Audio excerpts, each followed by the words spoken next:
gente vai só começar aqui a gravação. E são 18 horas, a gente também prima muito pelo horário aqui.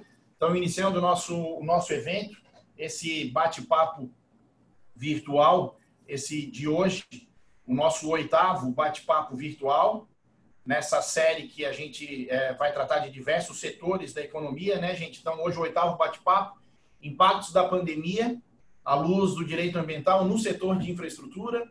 A gente reuniu aí um timaço de especialistas no assunto.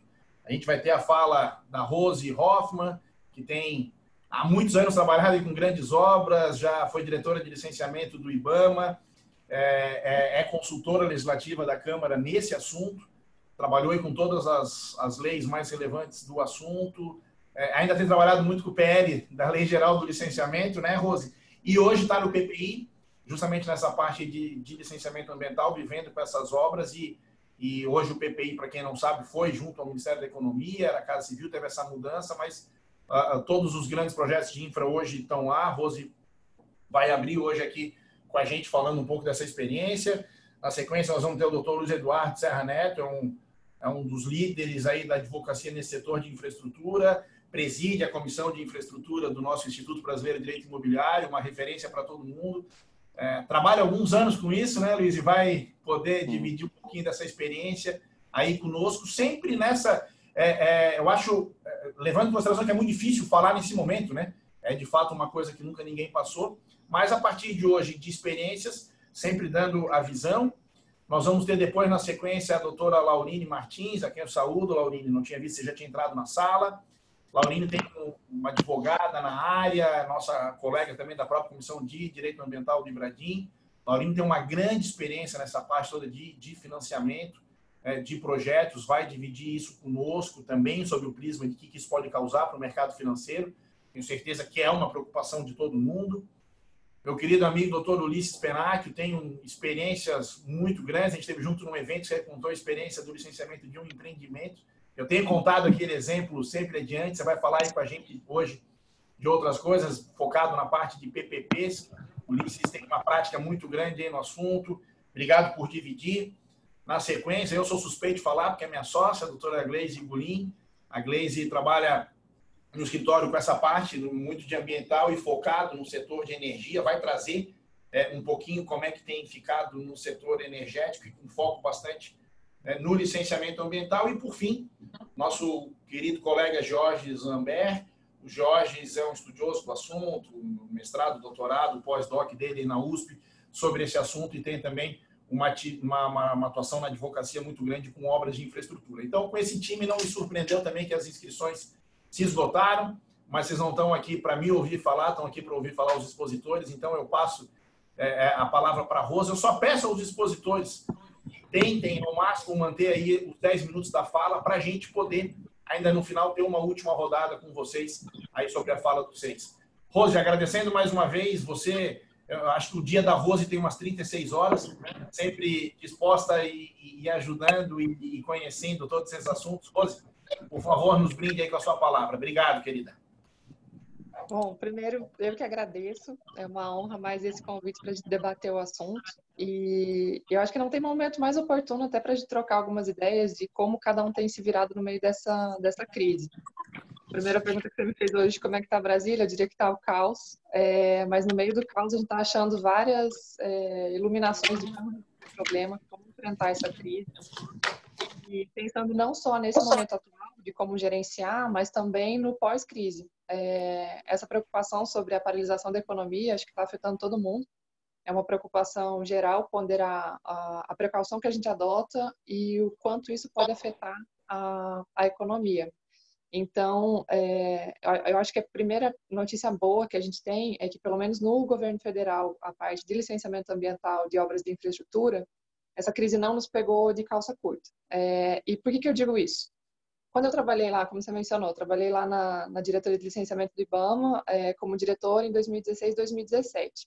Naquele período, a gente trabalhava ainda de forma bastante arcaica.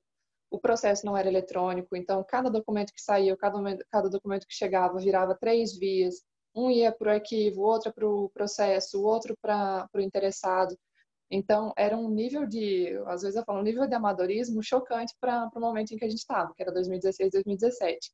Hoje, a gente tem um cenário já processo eletrônico. Então, o que antes seria tormentoso num momento como esse, de conseguir acesso à informação e tramitar a informação, hoje tem sido mais tranquilo, porque a gente tem o processo eletrônico para salvar a gente nesse momento.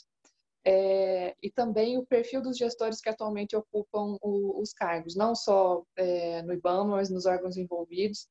E hoje, atuando no Ministério da Economia, não tenho como não elogiar a postura e a proatividade de todos os servidores que vêm trabalhando desde o início do governo para estabelecer plataformas digitais. Então, para fazer com que os serviços públicos sejam os mais acessíveis para a população, para todos os interessados, e os mais transparentes. Então, tendo já tudo isso encaminhado, que a gente não precisa enfrentar essa crise nesse momento, o que a gente trabalha é com a realidade do que antes era reunião presencial, agora vira uma videoconferência como essa que a gente está tendo agora. Para alguns é novidade, mas para outros que já são um pouco mais moderninhos, a gente fala, já faz parte do dia a dia. A gente só tem tentado colocar mais atores nessa mesma sistemática.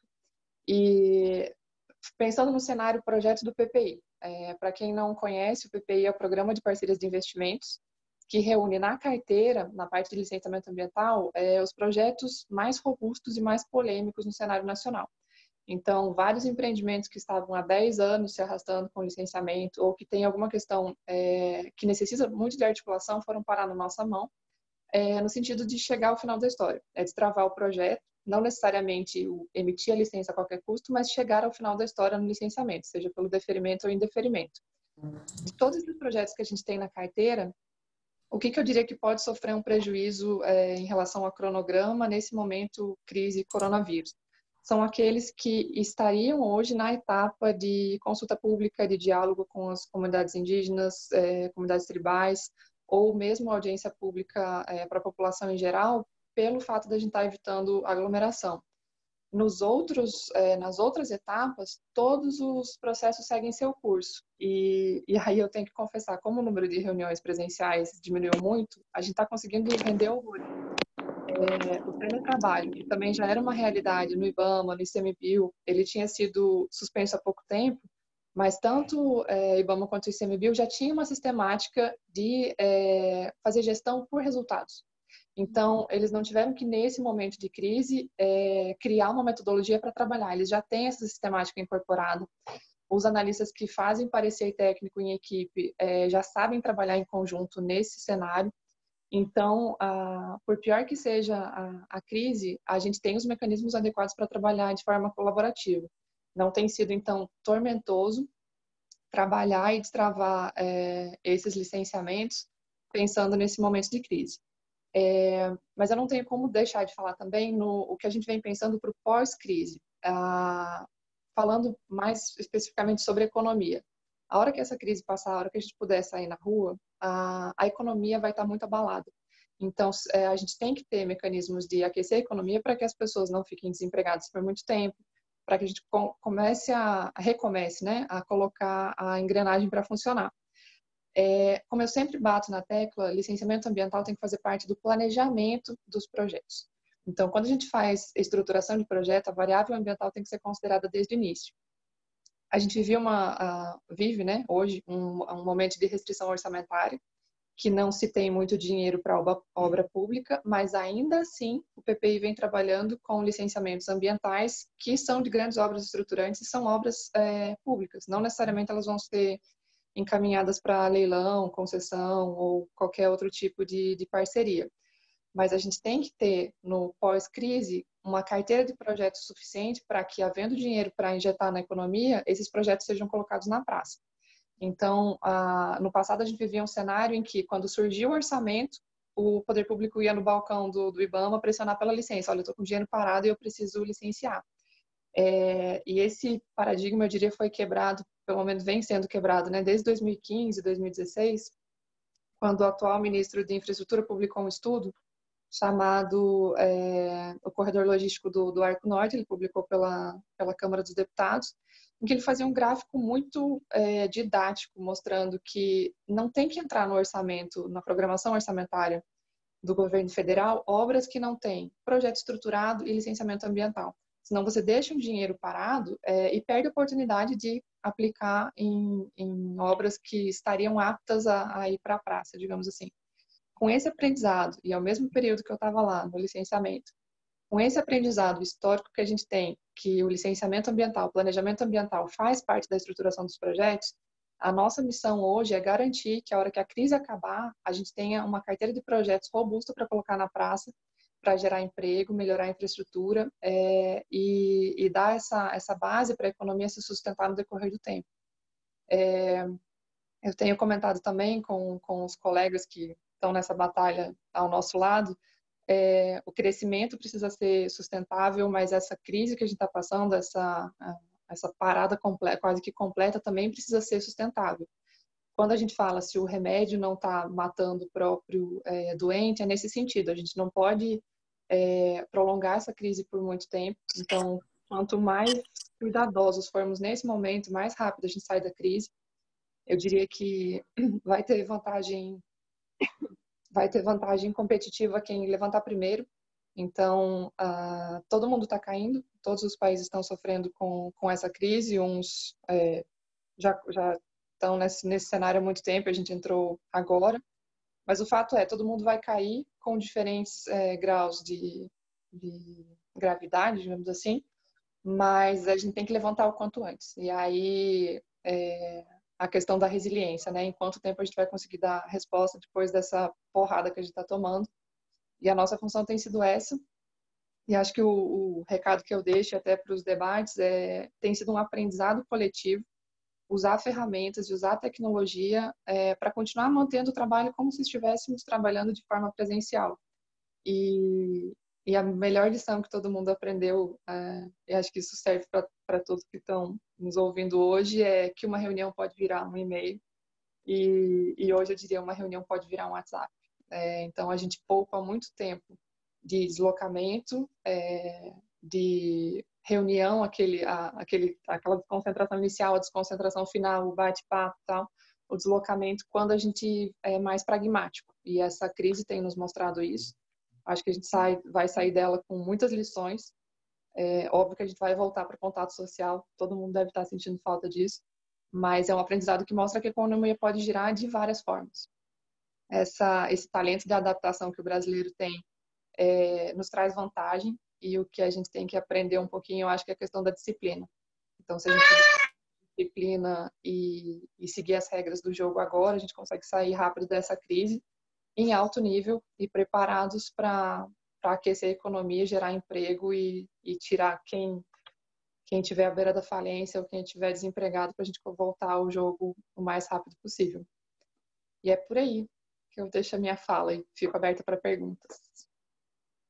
Perfeito, Rose. Obrigado pela fala, pelas explicações. Eu acho que hoje a crise assusta, mas o pós-crise assusta tanto ou mais, né? E acho que você falou uma palavra que para quem trabalha na área ambiental, resiliência, é muito falado, né? Até dos ambientes resilientes, enfim.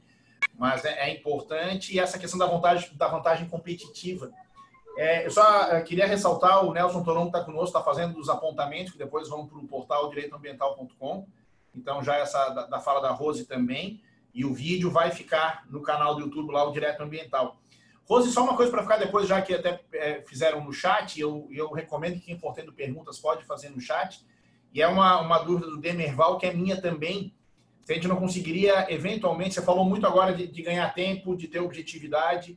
Eu acho que também essa questão de trabalhar em casa tem sido, para quem não tem a prática do home office, um exercício de autodisciplina mesmo. E de mudança de cultura, né? Eu tenho um filho de 18 anos, algumas coisas que para ele são muito comuns, eu estou aprendendo agora. Então, essa geração já nasceu dessa forma aí que a gente tem aprendido. Mas das consultas públicas, e pensando também no próprio licenciamento na audiência pública, eu fico pensando agora, se a gente ficar parado, sei lá, 2 meses que seja, como vai represar esse tipo de situação. E me parece, fazendo um paralelo com o esporte, Assim que for permitido a prática, vamos pensar do futebol de novo, você não vai simplesmente pegar os jogadores que ficaram 30, 40, 50 dias parados e botar em campo. Eles precisam recuperar a forma. Também acho que quando as medidas forem sendo relativizadas, você não vai permitir que faça uma audiência pública com 500 pessoas. Você vai ter essas restrições. Então vai acabar tendo um represamento. Há alguma iniciativa no sentido de fazer... Na lei do licenciamento tinha as consultas públicas pela internet, né? Tem essa previsão no projeto de lei. Se existe algo hoje pensado no PPI, no IBAMA, para alguma consulta ser feita, seja das comunidades tradicionais e tudo, que vocês trabalham muito também, mas ser feita de maneira remota. E se você puder responder em 30 segundos para a gente passar para o próximo expositor. A gente tem trabalhado mais com essa ideia de consulta remota no processo licitatório em si. Então, aquelas audiências públicas que as agências reguladoras fazem, a gente já vem trabalhando no cenário de fazer remotamente. Mas, principalmente com comunidades tradicionais e comunidades indígenas, a gente não considera isso viável atualmente, pela dificuldade, de fato, da linguagem. Então, a gente já vinha preparando, por exemplo, para fazer uma reunião sem o cenário crise e coronavírus, com uma comunidade indígena no Mato Grosso, e o Ministério Público não recomendou, porque falou assim, olha, conheço a cultura deles, conheço como eles funcionam, não daria certo. Então, ainda que a gente faça isso em algumas etapas do processo, não é a nossa intenção hoje dispensar no processo de licenciamento a consulta presencial, substituindo por alguma consulta remota. Mas ela pode ser incluída de forma adicional, até para evitar, digamos assim, a ruptura de um processo de comunicação. O licenciamento ambiental não é um momento de audiência pública só, ele é um processo de comunicação. Então, a gente pode pensar nesse sentido, mas não, eu diria, não hoje para substituir esse momento. Ok. Tá, joia. Eu agradeço. Rose, tá. O Diogo, o Ricardo, o Pedro Dias, Abra PCH. O pessoal está fazendo perguntas e observações. Eu peço que você dê uma olhada para na rodada final falar disso também. Obrigado pela tua excelente fala. Doutor Luiz Eduardo Serra Neto vai falar sobre o comprometimento da receita líquida dos entes públicos com contratos de PPP e a lei de responsabilidade fiscal. Só pelo título a gente já vê que não vai ser fácil, mas eu tenho certeza aí da capacidade do amigo e também de conseguir condensar isso nesse tempo. Meu cara, a palavra com você pelos 10 minutos. Obrigado mais uma vez por aceitar o convite. Obrigado, Marcos. Obrigado ao Benir, que me convidaram muito gentilmente na correria aí para a gente fazer, como as coisas têm que ser atualmente, né? Pretendo fazer a coisa, obviamente, dentro do prazo que vocês me deram e de uma maneira super simples, porque eu sei que não é todo mundo que está ligado diretamente com esse tipo de assunto, né? Um assunto de PPP bastante específico, mas o casamento, o desafio aqui é fazer um casamento da matéria de infraestrutura e de PPP com o direito ambiental, né? Que é o maior público que está presente aqui está ligado a isso, né? E eu acho que é fácil. Enquanto a Rose estava falando do macro, né, do governo federal, do PPI, e é confortável ver, né, reconfortante no caso ver que eles têm dificuldades lá também, né? Porque eu vou falar do micro, né? Vou falar dos exemplos dos municípios que têm uma competência constitucional de prestar determinados serviços. Esses serviços, especificamente porque eu vou falar hoje de saneamento, de tratamento de resíduos, necessitam de investimento, necessitam da prestação do serviço num regime de concessão, ou é recomendável que se faça em regime de concessão. E as concessões são concessões da família das PPPs, né, concessões basicamente administrativas, né, naquelas que você não tem arrecadação de tarifa e recebe 100% da sua receita do poder concedente.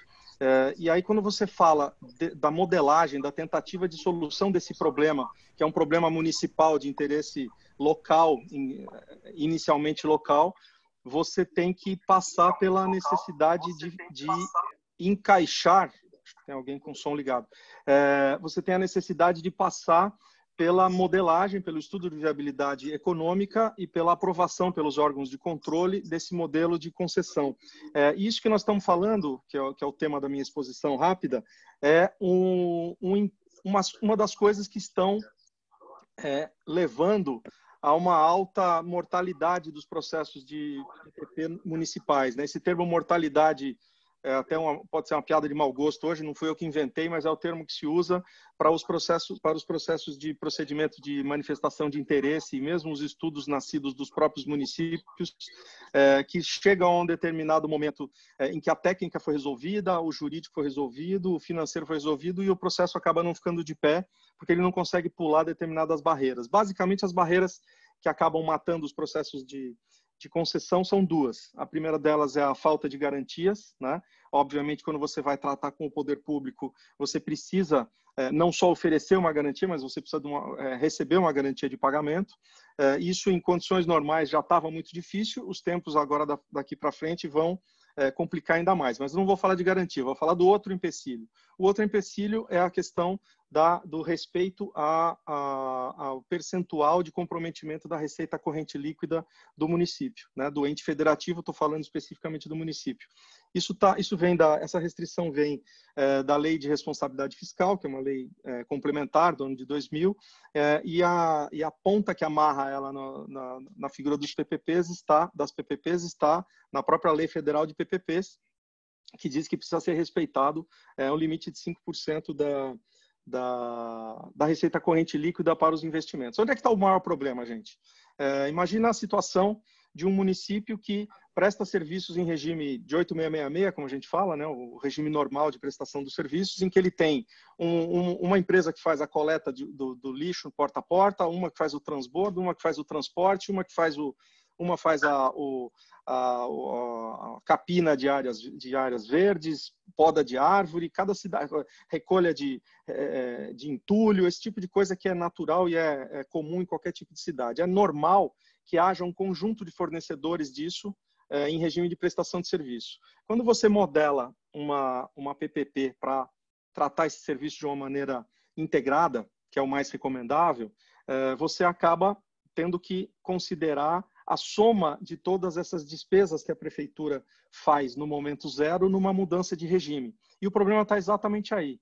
A falta de uma definição ou a grande dúvida a respeito da aplicação correta da forma de cálculo dessa soma, dessa mudança de regime de 8666 para 11.079, ou seja, a mudança de regime de prestação de serviço para um regime de concessão, tem impossibilitado que os investimentos sejam feitos. Porque quando eu estou falando de uma concessão, eu necessariamente tenho dentro, além do custeio necessário à prestação de serviço, que é basicamente o que se gasta num regime de 8666, custeio, eu preciso de investimento e a respectiva amortização do investimento nesse valor. E se eu comparar simplesmente a soma de tudo que eu gasto hoje versus o que eu vou gastar no regime novo, a conta nunca fecha, porque eu preciso necessariamente gastar mais, despender mais mês a mês no regime novo, para que haja a possibilidade de amortizar os investimentos dentro do pagamento da contraprestação pecuniária, que é o termo que se usa nas PPPs. Onde é que está o nosso problema? O nosso problema é que o governo federal, através do Ministério das Cidades, baixou uma portaria em 2016, tratando dessa questão e definindo que esse comparativo deve seguir o que a gente entende ser o critério mais correto, que é o incremento, né? A comparação deve dispensar a despesa anterior, ele deve incidir apenas sobre o incremento da despesa, ou seja, o suficiente para suprir justamente o que o município não tem, que é o investimento na infraestrutura, e não simplesmente o custeio de um serviço prestado em regime corrente, tá? Isso, embora o governo federal, como eu falei, tenha tratado dessa maneira por uma portaria, não está, para usar um termo do direito ambiental, né, não está percolando necessariamente nos estados e nos municípios. A gente tem enfrentado isso muito diretamente nos municípios. Os tribunais de contas dos estados têm um posicionamento ainda muito refratário à interpretação desses dispositivos. Isso tudo leva para uma situação em que os processos, como eu falei para vocês, seria chover no molhado dizer, mas cada dia é mais necessário que se tenha investimento em saneamento, investimento em tratamento de resíduos e as outras necessidades dos municípios e dos estados, e acaba sendo travado não é nem pela ausência de investidores nesse caso. Investidores existem, né? O processo é que acaba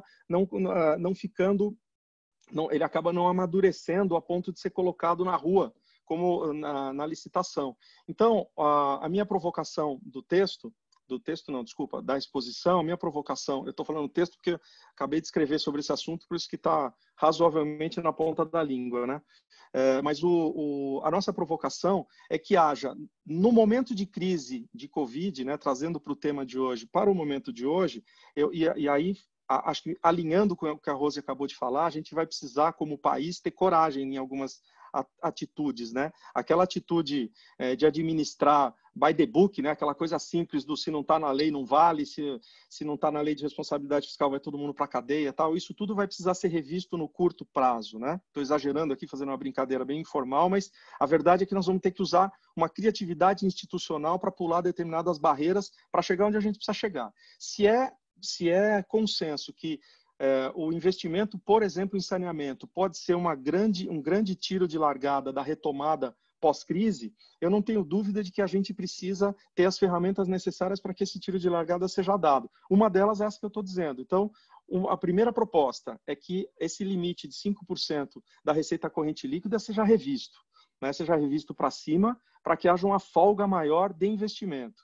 E a segunda coisa é que haja uma uniformização do entendimento, talvez não pela ferramenta da portaria, né? Eu, como administrativista, formado na PUC de São Paulo, sou obrigado a dizer que eu acredito muito na regulação quando ela é bem feita, e ela foi bem feita, mas infelizmente não é todo mundo que vê dessa maneira, né? Que acha que portaria não resolve nada, embora os agentes que a editar não tivessem competência e legitimidade. Mas a verdade é que a gente esbarra no dia a dia, no balcão das prefeituras, que é onde a gente tem tentado modelar os processos, a gente esbarra no receio dos administradores, para não dizer medo, paura, pânico, de cometer alguma coisa errada. E a primeira pessoa para quem ele pergunta é o Tribunal de Contas, e o Tribunal de Contas tem uma postura, os tribunais de contas, em regra, têm uma postura muito conservadora, no sentido de dizer, não, isso aqui não vale para a gente, isso aí talvez valha para o governo federal, não vale aqui, não está escrito aqui, não tem lei municipal que trate sobre isso, não tem uma ordem do tribunal, não vale. Então, resumo, Marcos, para cumprir meu prazo e para abrir para as perguntas, espero ter sido não técnico o suficiente para afastar o interesse de quem está ouvindo, mas a ideia é provocar a retomada do Brasil nessa crise que a gente não sabe que tamanho é e nem que horas que vai começar a voltar, mas na hora que a gente retomar, a gente precisa que ela seja retomada em alta velocidade. E para essa alta velocidade precisa ser tratado isso. Talvez, última colocação, talvez o momento seja de se mexer na legislação de saneamento que está na Câmara, né? A legislação de saneamento pode ser uma dica para essa situação. Ela pode ser um bom lugar para se tratar disso que eu estou falando, o aumento a elevação do nível de comprometimento da receita corrente líquida dos municípios versus uma definição melhor de qual é a forma de cálculo a ser utilizada da melhor maneira possível. É isso, gente. Estou à disposição aí para as perguntas, se houver, tá? Obrigado, Marcos, pela oportunidade novamente. Mestre, eu que agradeço. Obrigado aí pela fala. Eu acho que você toca em duas questões. Você falou duas palavras que fecham com o discurso da Rose e com o que eu acho que todos aqui imaginam. Coragem e criatividade, né? E acho que essa questão toda me lembrou muito, circulou de novo aí na internet, e talvez essa crise esteja sendo tão difícil também e diferente, porque todo mundo tem um smartphone na mão e tem acesso a tudo, né? E viraliza coisas boas e nem tão boas. Mas a resposta do ministro da Saúde hoje a um jornalista que deixou uma pergunta muito sacana, inclusive, dizendo, olha, nós temos que superar algumas amarras na compra dos medicamentos e tudo mais, usando criatividade e coragem. E acho que essa questão da uniformização do entendimento para todas as áreas, né? Acho que uma das funções do PPI tem sido isso também para essas grandes obras, mas é muito difícil, como você falou, e essa guerra hoje entre governadores e presidente deixa isso muito claro, quer dizer, tem prefeito fechando BR, tem governador fechando aeroporto, para pegar exemplos muito do momento, mas a falta de uniformização é algo muito complicado. Nessa linha dos 30 segundos para uma resposta, eu vou na primeira, Luiz, chegaram já mais, o Diogo fez, mas a pergunta da Ana Cristina, poderia oferecer referências sobre a ideia de que o saneamento é uma estratégia de saída da crise no momento de retomada? Se puderes, eu sei que essa resposta dá mais 10 minutos, mas só referenciar essa tua informação para a gente depois já passar para a Laurine. Olha, Ana Cristina, eu entendo que o saneamento é uma saída para um dos caminhos dentro desse tema que eu estou tratando para a saída da crise, porque ele demanda, no mínimo, um investimento enorme, geração de emprego, geração não só geração de emprego, mas movimentação de uma cadeia produtiva de ferramental, de equipamentos, de insumos para instalação, tecnologia das mais elevadas. E atrai capital estrangeiro, inclusive, capital brasileiro e capital estrangeiro, são operações de grande porte, de funcionamento corrente, né, de prestação contínua. Então, se você souber que a gente tem, por exemplo, os números são assustadores, né? A falta de tratamento de esgoto no Brasil é mais do que assustadora. Certamente morre muito mais gente do que de Covid-19 por falta de saneamento. A necessidade de melhoria da qualidade da prestação dos serviços, mesmo de fornecimento de água, para não falar de tratamento de esgoto, leia-se, por exemplo, SEDAI, Rio de Janeiro, o problema da recente, que está na imprensa para todo mundo ver, é fruto de falta de investimento do jeito certo, né? Só vou usar mais 10 segundos. O problema grande disso está na distribuição errada de competências versus capacidade de arrecadação da Constituição Federal de 88, né? Então, você deu cargas pesadíssimas para os municípios, leia-se saneamento, transporte, tratamento de resíduos, iluminação pública, todas essas obrigações, fora saúde, educação, que já são naturais dos municípios, elas foram dadas sem que houvesse a contrapartida. O saneamento sofreu isso de uma maneira muito grande, porque veio o encargo, não veio a receita. Os municípios continuaram ou prestando serviço em regime individual, né, com os serviços autônomos de água e esgoto, ou foram praticamente obrigados a seguir para dentro das concessionárias de controle estadual, né, vindas ainda do Planasa da década de 70. Então, eu vejo que hoje, última colocação para justificar a pergunta, você tem apenas algo entre 9% e 10% do sistema de saneamento nacional em regime privado, né? Em regime de concessão. Ou seja, você não precisa acabar com o sistema público como se acabou na telefonia ou na própria distribuição de energia elétrica, coisas muito mais radicais. No caso de saneamento, há uma possibilidade de convívio do investimento privado com o investimento público, que é muito bom e é muito grande, mas é insuficiente, de uma maneira que, se injetar, vai ter dinheiro para muita coisa, para melhorar bastante. Eu posso fazer a pergunta do Diogo também? A pergunta do Diogo, que está na sequência, é se os 5% precisa ser revisto, se existe um teto que seja adequado na sua experiência. Não, Diogo, eu não sei responder, tá? O que eu posso te dizer é que, obviamente, que isso varia de município para município. Tem municípios mais ricos e municípios mais pobres. Talvez uma proporção que permita um endividamento maior de quem precisa mais, ou seja, o município que tem uma receita corrente líquida muito grande, ele não tem o problema está nos pequenos, porque se você considerar que o consumo, por exemplo, a geração de resíduos é parâmetro nacional, né, aquele famoso 0,80 ou 1 quilo de lixo por pessoa por dia, independe do tamanho da cidade e da riqueza da cidade. O lixo vai ser parecido, mas a capacidade de pagamento vai ser muito diferente. E como a base é a mesma, a régua dos 5% é idêntica, o que precisa mexer é no tamanho da régua para que os que têm menos consigam alcançar a necessidade do tratamento, tá bom? Acho que é isso, senão eu vou tomar o serviço da frente aí. Se sobrar mais tempo, a gente volta depois. Perfeito, a gente vai ter uma rodada no final.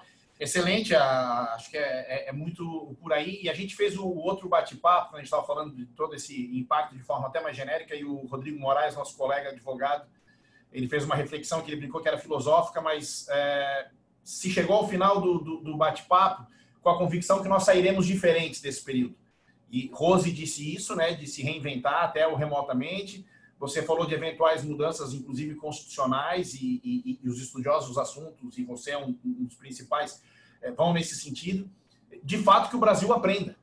E até mesmo as reformas, eu falo aqui pela Lei Geral do Licenciamento Ambiental, talvez fosse menos difícil com ela, mas que a gente também, então, possa entender essas mudanças que precisam ocorrer. Muito obrigado, meu caro. Eu já de imediato passo a palavra para a Laurine, agradecendo mais uma vez. A gente já fez o webinar do nosso Ibradim juntos. A Laurine é uma das maiores especialistas que existem, que eu conheço, a maior nesse assunto todo aí de Project Finance, de Corporate Finance para projetos de infra. E também agora, não só falar disso, mas o risco, né, que essa nossa pandemia pode oferecer para o cumprimento dos contratos, e também o que isso pode gerar para o setor financeiro, né? E aqui a gente está falando de obra de infra, mas talvez hoje um dos temas que tem causado muito receio aí no bate-papo de quinta-feira, quando a gente falar de imobiliário. O Ricardo Campelo vai falar um pouco também da questão dos impostos. Já tem gente dizendo: eu não vou pagar mais nada, eu não vou pagar financiamento, é caso fortuito, é força maior, é imprevisibilidade. E, Laurine, nos brinda um pouco aí com esse teu conhecimento nessa área. E te agradeço mais uma vez aí por aceitar o convite, querida. Oi, pessoal, tudo bem? Eu que agradeço, Marcos, muito bacana o convite, fiquei muito feliz. Acho que é um assunto bem primordial para a gente tratar.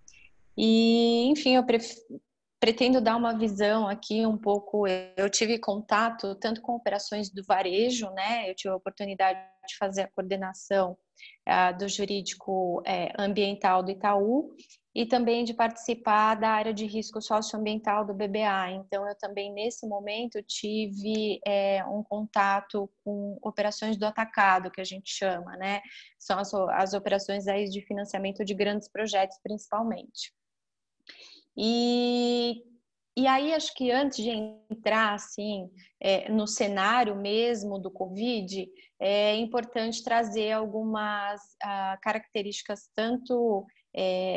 são inúmeros aí os produtos bancários, né, que a gente sabe que são oferecidos, mas geralmente quando tem projetos de infraestrutura, dois produtos aparecem com bastante incidência, que é o Project Finance e o Corporate Finance.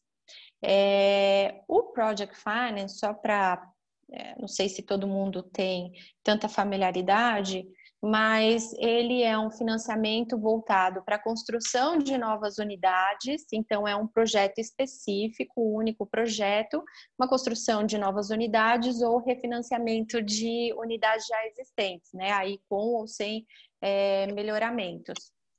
E nessas operações, o financiador ele é repago com os recursos que decorrem do próprio projeto. Então, no caso, por exemplo, de uma usina geradora de eletricidade, é com a própria eletricidade, com os contratos decorrentes desse projeto, que a instituição vai ser repaga. Não existe uma garantia, a garantia é propriamente o produto do projeto, né? Então, normalmente é uma sociedade de propósito específico, e essa sociedade ela existe com o único fim de desenvolver o projeto e de fazer a operação. Então, o fluxo de caixa do projeto é extremamente importante. No Corporate Finance, acho que tem muito da característica do Project Finance, mas tem uma garantia que é a garantia corporativa. Então, geralmente, uma empresa do próprio grupo já dá uma garantia aí para desenvolver o projeto, né? E aí, as instituições financeiras, pelo menos grande parte delas, são signatárias dos princípios do Equador. Princípios do Equador é um compromisso voluntário e ele serve de ferramenta para fazer uma gestão de risco de crédito. E aí, por meio dela, é feita uma avaliação e uma análise da questão dos riscos socioambientais.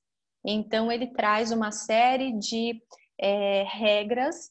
Essas regras não dá para a gente entrar nos detalhes aqui, porque a gente vai ficar conversando, enfim, muitas horas sobre isso, mas o que eu adianto é que são regras que elas são mais rígidas do que a nossa legislação ambiental, né? Então, tem uma classificação do projeto, classificação em A, B e C.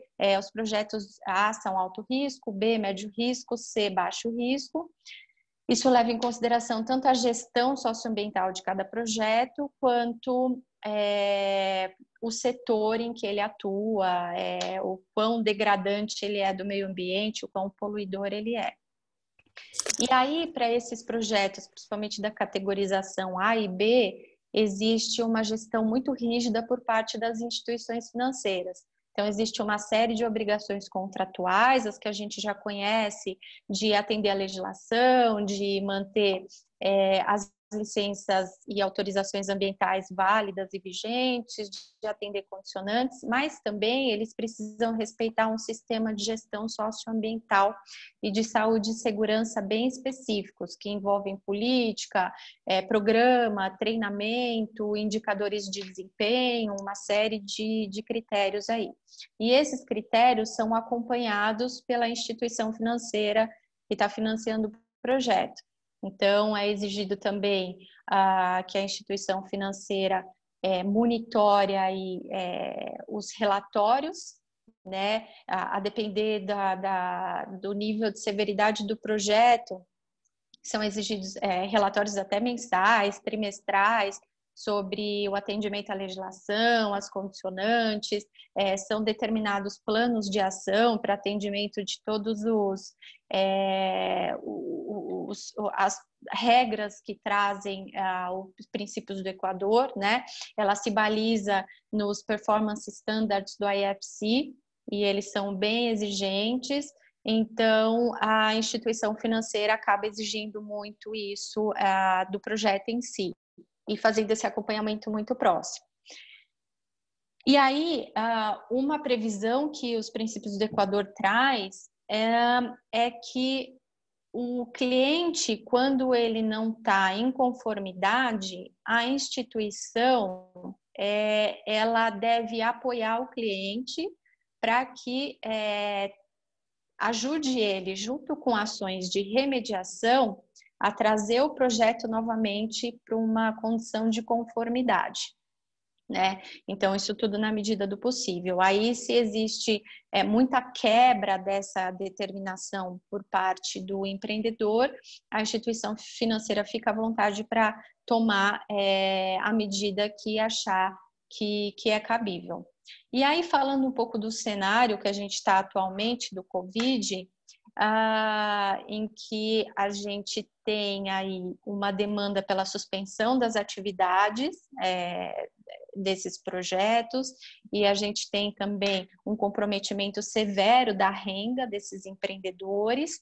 A gente pensa logo em como é que vai ficar essa gestão ambiental, né, das empresas, tanto um monitoramento. E aí, assim, com a experiência do que eu vi até agora, o que geralmente começa a acontecer, principalmente numa situação em que a empresa está com um problema financeiro, como uma das primeiras medidas, o abandono das práticas ambientais, principalmente se elas forem mais custosas, né? Outras medidas também, como a demissão de áreas que fazem justamente esse monitoramento. Então, a gente já viu isso acontecer em alguns casos, por exemplo, de mineradoras, né? Uma equipe inteira que fazia todo o monitoramento da barragem de rejeitos, ela foi desligada, porque a empresa simplesmente não tinha condições mais de arcar com essa situação. E aí, me parece que a gente fica um pouco nesse cenário que a gente está, né, do Covid, de um cenário de força maior. Eu acho que, assim, por um lado, a empresa... Alô? Oi? Por um lado, a empresa ela tem argumentos suficientes para conseguir negociar ou conseguir um waiver aí nessas obrigações contratuais que ela estabeleceu com a instituição financeira. Acho que é mais do que justificável, né? Até no bate-papo anterior, que o professor Talden falou também da renegociação aí de algumas regras estabelecidas pelos órgãos ambientais, então, da tentativa dos empreendedores também renegociarem termo de compromisso, renegociarem condicionantes de licença ambiental. Então, eu acho que isso é um cenário que não tem muita alternativa. Acho que vai estar flexível, até porque, falando aí das instituições financeiras, né, e dada a característica de um project finance, por exemplo, ela não vai ter recebido o repagamento dela, né? E ela precisa, então, viabilizar esse projeto, e acho que mais do que isso, se ela simplesmente vencer antecipadamente uma operação dessa, além dela não receber, ela pode colocar a empresa, ela pode dar o último empurrão para a empresa cair no abismo, né? E aí a empresa não ter condições de permanecer e esse cenário propiciar ainda mais um dano ambiental. Então, dentro de um cenário que não existe o dano ambiental, eu acho que é perfeitamente possível renegociação, tanto de compromissos estabelecidos em contratos de financiamento, quanto renegociação de condicionantes ambientais, enfim. Agora, num cenário que envolve danos ambientais, aí eu tenho muitas dúvidas de quem vai pagar essa conta, né? De como vai ser a postura do Ministério Público, por exemplo. Então, vamos supor aqui que toda essa situação gere um colapso em determinadas empresas, essas empresas não aguentem sustentar, existe também um limite até onde as instituições financeiras podem injetar capital nessas empresas, né? Ou muitas vezes o que eu vi acontecendo é a instituição financeira compelindo o empreendedor a vender o negócio dele, e aí a instituição financeira só fez demais aportes, porque o dano ambiental ele ia acontecer, né? Era um caso assim que estava prestes a acontecer, e a instituição financeira estava ciente dos riscos, então ela segurou o negócio, ela aportou o capital que foi necessário, sob a condição de que a empresa fosse vendida, né? E por sorte conseguiu que fosse vendida e foi vendida rapidamente. Agora, como é que fica nessa situação? Porque também o sistema financeiro ele tem um certo limite, ele não consegue segurar por muito tempo, a empresa não consegue. Como é que vai ser a postura do Ministério Público nesse sentido, né? Então, fica aí essa dúvida aí, como que a gente vai lidar num cenário de extrema crise, que a gente fale realmente em danos ambientais. Eu acho que fica essa dúvida para... Enfim, acho que é algo que tem que ser ponderado aí daí para frente. Perfeito. Obrigado, Laurine. Eu concordo plenamente com você e acho que Gleisi vai falar um pouco também sobre isso. Até conversar essa semana também, né, Rose, a gente falou um pouco sobre isso, essa questão de rever condicionantes e obrigações é uma coisa que já acontece, a própria natureza jurídica da licença ambiental, pegando aquela linha de ser uma licença sui generis, né, é uma questão jurídica, mas não é nem licença nem autorização, até por ter prazo de validade. O que me parece é que esse momento é um gatilho para isso. E agora você veio do ponto de vista, né, também dos financiamentos, porque também se todo mundo parar de pagar, o sistema financeiro não vai aguentar, se todo mundo for obrigado a pagar, o sistema produtivo não vai aguentar. Lógico que é um caso a caso de sinalizar isso, foi falado agora, eu perdi ali, não, é o Demerval, né, separar, não lembro, ali separar os oportunistas dos necessitados. Acho que esse é um ponto que tem que ser visto caso a caso. Agora, naquela linha, sairemos diferentes. E o sistema financeiro, óbvio que ele tem interesse e necessidade de receber de novo aquilo que ele aportou, mas também entender, né, com teoria que entendo, até fiz um vídeo sobre isso, em teoria de imprevisibilidade e onerosidade excessiva, se aplicam também, sim, ao direito público. E é um caso, nesse momento, de construir junto. E por isso que eu vejo, assim, no último bate-papo, até uma provocação para a gente levar adiante algumas questões. E gostei muito, Laurine, você fala do Ministério Público. Rendo aqui todas as homenagens possíveis e imagináveis ao Ministério Público. Se o nosso país tem problemas, creio que sem o MP teria mais. Lecionei quase 10 anos na instituição. Agora, o Ministério Público também vai precisar sair diferente dessa crise toda. Pegando já o que o Luiz Eduardo falou, da questão da fiscalização, PPI sofre isso sempre, você está falando das instituições financeiras, Aqui em Santa Catarina teve notícia de Ministério Público indo a fábricas e dizendo quantas pessoas podiam ficar dentro da fábrica. Num estado onde o Ministério Público já deu alvará de soltura, não assusta tanto, mas o que assusta é ter esse tipo de situação. Então, acho que é muito nessa linha e que a gente precisa realmente parar agora e entender para também não colapsar o sistema financeiro. Mas obrigado, já tem mais ali o Demerval fazendo pergunta, deixaria para a rodada final para a gente não se estender muito, mas agradecendo muito aí a tua excelente fala como de costume.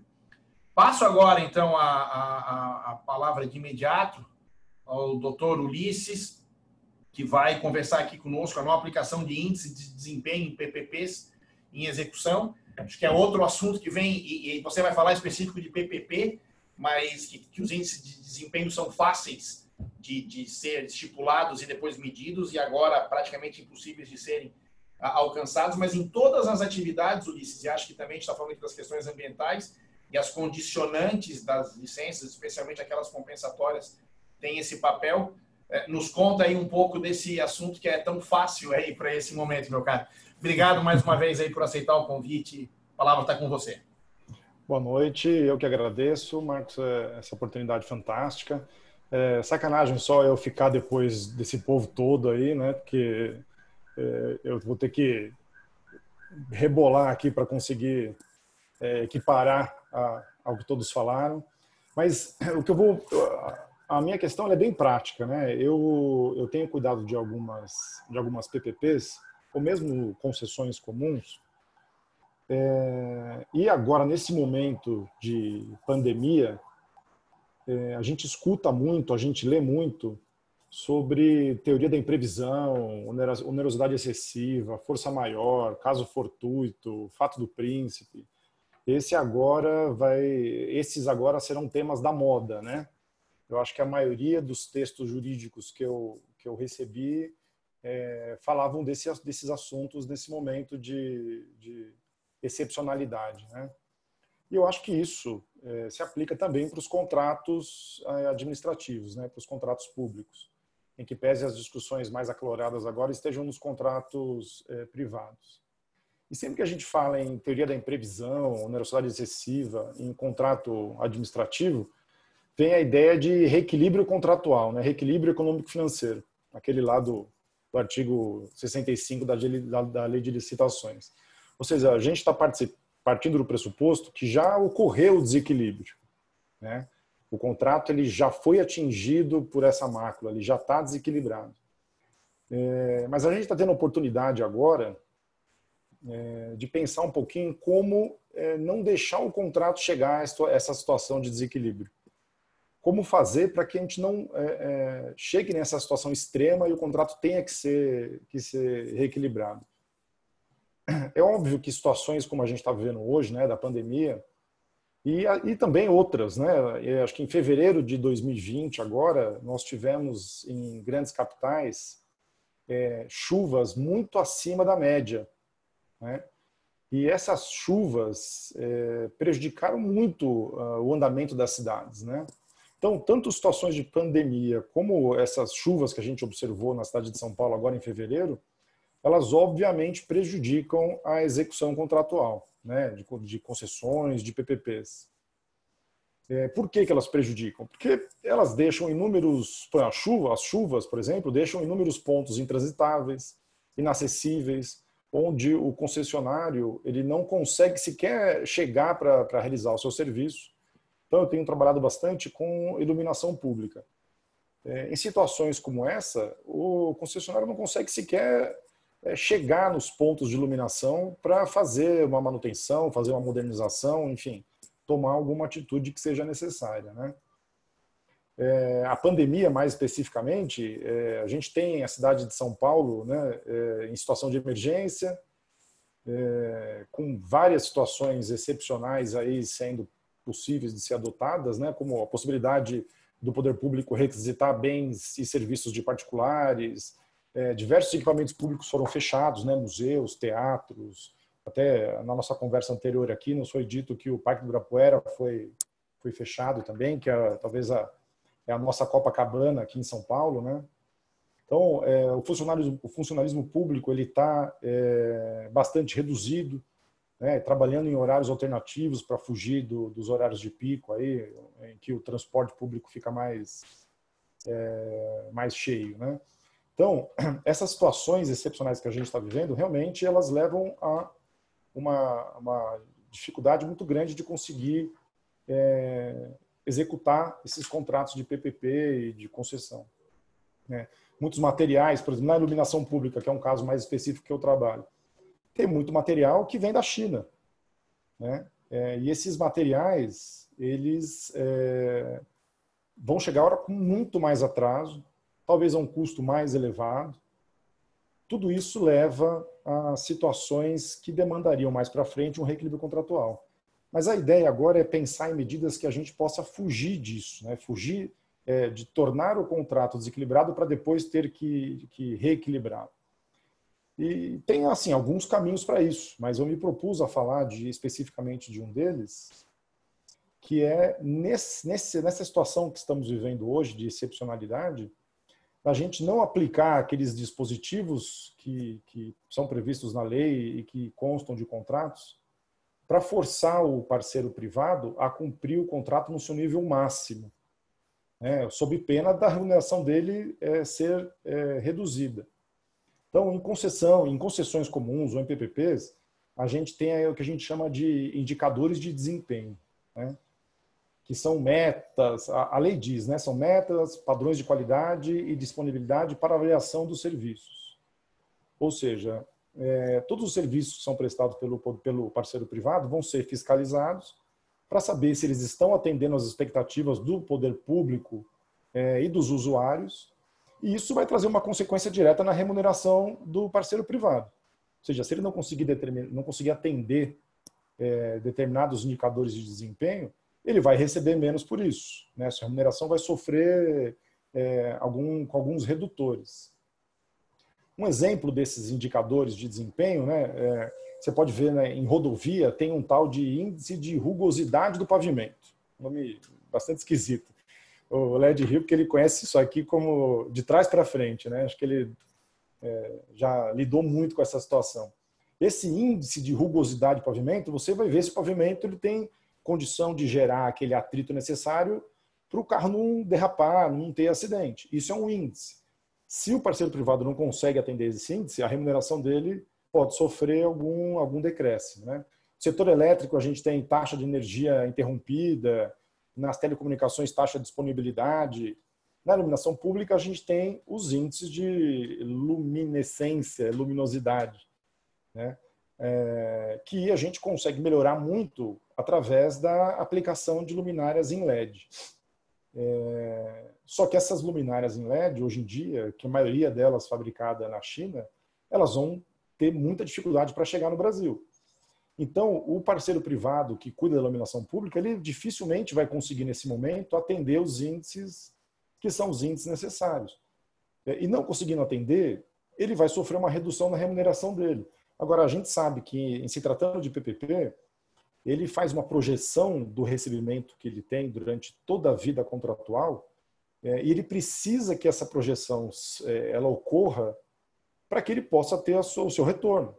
Se ele não tiver o retorno, ele não vai conseguir cumprir o contrato como um todo, ou vai precisar de reequilíbrio, enfim. Reequilíbrio é mais difícil porque nas PPPs a gente tem lá as matrizes de risco, né? Então é um pouco mais difícil nesse aspecto. Mas se ele não conseguir performar o contrato dele, ele não vai conseguir cumprir o contrato inteiro. E nesse momento vai ser difícil ele performar, porque ele não vai conseguir sequer trazer a quantidade de lâmpadas LED, luminárias LED, por exemplo, que ele precisa para atender os índices de luminosidade. Então, o que eu já tenho enfrentado aqui no município de São Paulo, mas é uma discussão que a gente está começando a travar agora com o município, é que a gente relativize esses índices, né?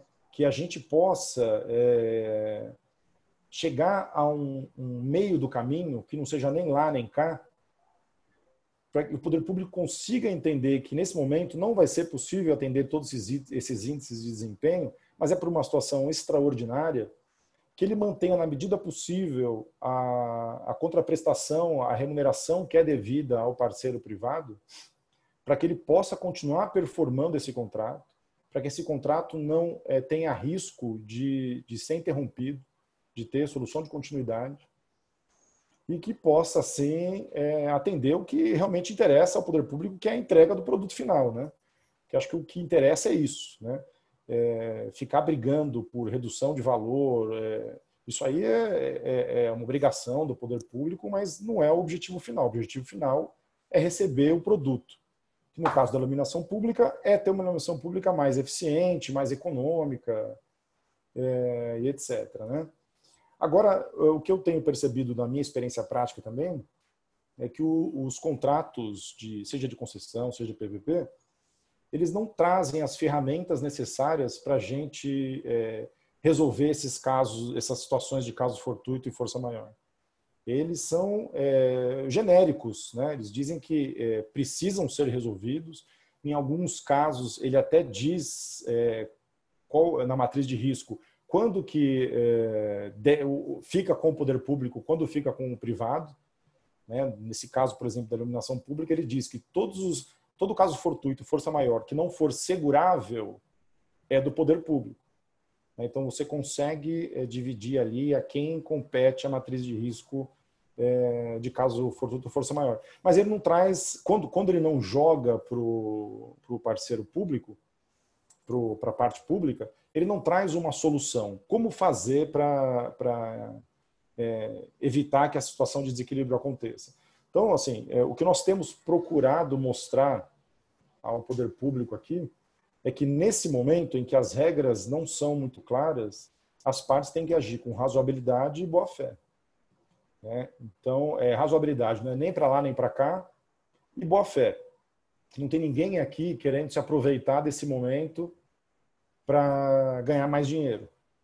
Temos que partir desse pressuposto, que tanto a parte pública quanto o parceiro privado, eles estão unindo esforços agora para entregar o objeto final da concessão, da PPP. Partindo desse pressuposto que não há má-fé, tentar flexibilizar na medida do possível esses índices de desempenho, né? E não aplicar a letra da lei rigorosamente. E aí a gente entra também a atuação, como a gente já disse aqui, de Ministério Público, Tribunal de Contas. É muito importante que eles também tenham essa visão, né? Porque Tribunal de Contas, a hora que se você não aplicar os índices de desempenho no seu nível máximo, você vai possivelmente apanhar do Tribunal de Contas. Mas esse é um momento de exceção. Então a gente precisa ser flexível em relação a isso. Senão o objetivo final da concessão da PP não vai ser alcançado. É o que a gente brinca, né? Nessa contratação, esse tipo de contratação, não pode ser uma partida de tênis, que um quer ganhar do outro. Tem que ser uma partida de frescobol. Né? Não sei se no resto do Brasil fala frescobol também, mas em São Paulo a gente fala frescobol. O que é o frescobol? O frescobol, assim, quanto mais o outro lado acertar, mais o jogo sai. Né? Você não quer ganhar dele. A bolinha tem que voltar certinha para você poder devolver certinho. Então, o que a gente tem procurado fazer é demonstrar, por enquanto, para o poder público que o caminho é esse. Vamos jogar frescobol, não vamos jogar tênis. Vamos usar aí os princípios da razoabilidade, vamos usar boa-fé para a gente poder achar um meio do caminho para que o contrato não chegue a ficar desequilibrado. Né? Que a gente possa resolver isso antes. E não tenha depois que passar por longos processos de reequilíbrio aí, que a gente sabe que muitas vezes são tão difíceis que a gente não consegue nem implementar. Mas, enfim, a ideia era só passar o que eu tenho sentido dos casos que eu tenho cuidado para a gente abrir os debates. Meu caro, espetacular. Eu acho que até nas falas ali foi falado nessa questão da boa-fé e o exemplo. Eu sempre gosto muito de exemplo também muito prático, a gente já teve junto em vários eventos, né, Ulisses? E eu tenho alunos que foram alunos, sei lá, 15 anos atrás, que vêm e dizem, professor, eu lembro que o senhor contou o exemplo do frescobol, que era ótimo. Eu não lembro para que se aplica, mas eu lembro do exemplo. Então, o exemplo tem essa vantagem. No Rio pode ser altinha, como... Ué? Alguém colocou aqui a... Voltou. No Rio tem o exemplo da Altinha, que é a mesma coisa, né? Se você bota a bola quadrada para o parceiro, o cara tem que ser muito bom. E não é o objetivo, né? Acho que já fala da parceria, o nome é muito feliz, né? Da PPP, é uma parceria que deve acontecer dessa forma. E acho que o que é importante, e é nosso papel construir, é justamente, e talvez, né, a Rose está aqui como o executivo, e acho que é muito isso. Não adianta você agora querer cobrar alguma coisa do ente privado que já está apanhando para resolver o problema de falta de recursos que também vai chegar no ente público. E também o privado tem que entender, olha, cara, eu não posso, neste momento que está todo mundo precisando se valer disso, querer também ter um ganho de vantagem. Eu sei que essa questão de concessões, essa questão de rediscutir índice e tudo é complexo, mas é um momento único. Repetindo uma coisa que eu tenho certeza que vai aparecer em todos os nossos bate-papos. Sairemos diferentes do que entramos. Luiz, você quer fazer alguma observação antes de passar para... Por favor, meu caro. 30 segundos, obrigado. Era só para dizer o seguinte, né, Ulisses, a gente já viu isso muito também, né? Esse interlocutor do poder público com quem você está falando nesse exemplo, né? Ou seja, essa pessoa de quem você espera boa-fé ou você demonstra a boa-fé do contratado buscando a boa-fé do contratante, o problema não é, nesse cara, não é a presença da boa-fé. O problema é tirar dele o medo que ele tem de sair do nosso... Dentro do escritório, ele sai do nosso departamento de infraestrutura e caminha para o departamento de improbidade administrativa, né? Esse que é o problema. Esse cara, ele não decide por medo, né? E ele está treinado e ele está manietado, né, para usar aquele termo velho, ele está manietado pelos órgãos de controle. Então, a gente precisa, mais do que colocar na cabeça do administrador do contrato, né, do gestor do contrato, a gente precisa que o mundo, de uma maneira geral, veja o negócio de uma maneira diferente, né, que é justamente a palestra do Ulisses aí. Era isso que eu queria interromper para comentar. Perfeito, Led. Acho que a gente tem um vácuo aí de tomada de decisões muito por medo das consequências da assinatura, de botar o CPF lá na tomada da decisão, né? E eu não tiro a razão de quem está com medo, né? Quem está com medo está com bastante fundamento para isso, infelizmente. Os órgãos de controle deveriam ajudar e somar, também deveria ser uma parceria, né? O controle acaba virando essa questão da responsabilização pessoal, CPF, é sempre uma questão muito difícil, muito complexa. E passo a palavra para a Gleise, que tem certeza... Juro que eu paro. Eu vou mandar no grupo agora uma entrevista do Mandetta que é fantástica, que ele trata... Ulisses travou ali, e travou ainda mandando parar, viu? Mas Ô Sais, é o George, tudo bem? Tudo. Antes só de se passar essa abordagem aí que foi feita com relação à responsabilidade, a gente ainda tem uma jurisprudência antiga e consolidada que não ajuda muito, né? STJ, em parte, ainda não é totalmente, fala em improbidade culposa ou com culpa grave, e no STJ, em matéria ambiental, se fala em responsabilidade sem excludente por caso fortuito e força maior. Então, a gente vê que como essa errática jurisprudência, a má formação doutrinária, acadêmica, num momento como esse, acentua ainda mais as dificuldades para a operação e reconstrução do país que vai ser necessária, né? Não, sem dúvida. Eu sei qual é a entrevista que o Ulisses vai mandar, foi que me referi antes. É uma resposta curtinha. E a gente vai... Eu circulo também, colocamos nas redes sociais. Quando ele responde justamente isso para o repórter que ficou ali incomodando com a compra, ele disse: vem aqui das 8 da manhã às 9h30, a gente está com o Tribunal de Contas da União, com o Ministério Público, tomando as decisões, e é o meu CPF que está indo para o pau. Se você quiser dividir a responsabilidade comigo, acho que era o papel da imprensa, né? Muito mais que fazer, muitas vezes o que faz era estar lá junto nesse momento de tomar as decisões. E sei que a fala da Gleise agora é este momento também, seja a fase que for do licenciamento, né, Gleise, de conversar com os órgãos ambientais e ver. Eu, particularmente, tenho já muito tempo restrição com algumas medidas compensatórias. Tem gente aqui que conhece muito bem essa questão. Por exemplo, o Estado de Minas, para mineração, cobra compensação florestal, mesmo de área não desmatada, não suprimida. Algumas questões que, durante um período, conseguiram entrar no CAPEX do empreendimento. Talvez seja um momento de rever tudo isso, mas vou deixar que a Gleise, a quem já agradeço a disponibilidade para estar conosco, falar um pouquinho mais desse assunto ligado ao setor elétrico, mas tenho certeza que a tua fala se aplica a todo o setor de infra. Obrigado, Gleisi, a palavra está com você. Oi, gente, boa noite, tudo bem? Queria primeiro agradecer ao Marcos e ao Benir aí pela oportunidade. Eu acho que a iniciativa que vocês têm feito com relação a esses bate-papos nesse momento de isolamento tem sido essencial e é muito bonito ver a participação, o interesse de todo mundo estar aí trocando ideias, né? E vamos ver se eventualmente a partir dessas iniciativas a gente não consegue trazer algumas proposições e soluções para o cenário que a gente está enfrentando aí. Eu queria aproveitar também que eu vi algumas pessoas, alguns colegas meus aqui que atuam no Fórum de Meio Ambiente, também o meu vice-presidente, aí o Pedro Dias está aí, o nosso ex-presidente do FEMASE, o Eni, que hoje em dia é superintendente do IBAMA em Minas Gerais. Eu fiquei incumbida de trazer um pouco sobre a perspectiva, né, do setor elétrico com relação a essa questão da pandemia e as questões que a gente está enfrentando. Ontem mesmo até a gente fez uma reunião de diretoria ali da ABRA-PCH para a gente conseguir mapear quais são as dificuldades que estão sendo enfrentadas e como a gente vai enfrentá-las de hora em diante, né? Tanto nessa parte de financeira quanto na parte regulatória, na parte ambiental, muito vinculada a questões de prazo, porque a gente sabe que tem garantias a serem feitas. Então, como também a questão, né, do como vai ficar o PL 232, que é referente ao novo modelo do setor elétrico.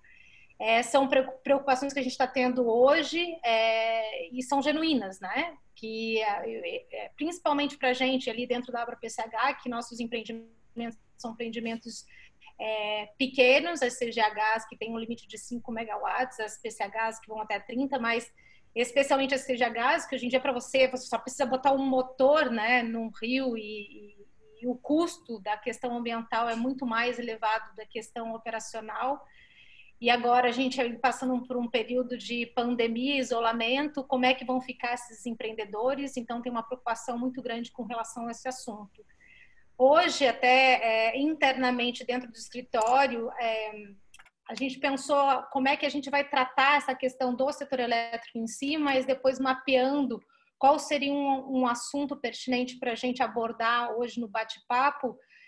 Eu acabei trazendo aqui as questões das condicionantes ambientais que vão acabar englobando todos os demais setores, né, com relação ao atendimento dessas condicionantes. Tem uma preocupação hoje em dia de que as licenças ambientais determinam alguns tipos de condicionantes e algumas delas, obviamente, são capazes de serem atendidas pelos empreendedores, mas tem outras, né, que a gente sabe que vão ter que cada um sentar e analisar cada uma das suas condicionantes e ver quais delas a gente poderia eventualmente prorrogar e quais delas são excessivamente onerosas para o empreendedor atender, especialmente do que está por vir, né? A gente não sabe exatamente por quanto tempo que a gente vai ficar nesse cenário de paralisação e como é que a gente vai poder atender isso.